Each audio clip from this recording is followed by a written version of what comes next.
नमस्कार दोस्तों, आज मैं आपको एक ऐसे युद्ध के बारे में बताने जा रहा हूं जो लगभग 50 वर्षों तक चला।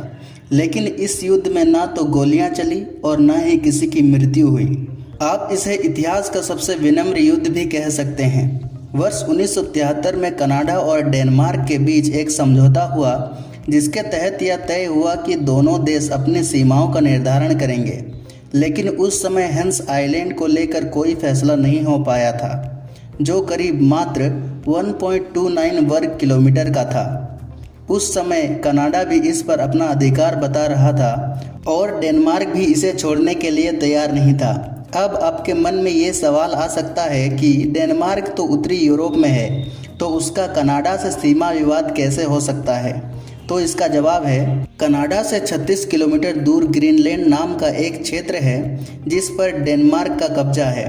तो हेंस आइलैंड ग्रीनलैंड से उतनी ही दूरी पर है जितनी कनाडा से हेंस आइलैंड की दूरी है।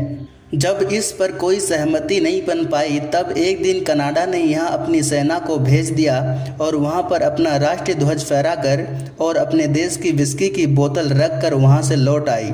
यानी कि उन्होंने वहाँ पर अपना नियंत्रण दर्शाने के लिए अपना राष्ट्रीय ध्वज फहराया और विस्की की बोतल छोड़ आए। इसके बाद डेनमार्क की सेना वहां आई और उन्होंने कनाडा की विस्की की बोतल हटा दिए और अपनी विस्की की बोतल रखकर अपना राष्ट्रीय ध्वज फहरा दिया। इसके बाद 50 वर्षों तक ऐसा ही चलता रहा। कभी कनाडा की सेना यहां अपनी विस्की की बोतल रखकर चली जाती थी, तो कभी डेनमार्क की सेना यहां अपनी विस्की की बोतल रखकर चली जाती थी और अपना नियंत्रण दर्शाती थी। अभी हाल ही में 14 जून 2022 को दोनों देशों ने इस आइलैंड को आपस में बराबर बराबर बांट लिया।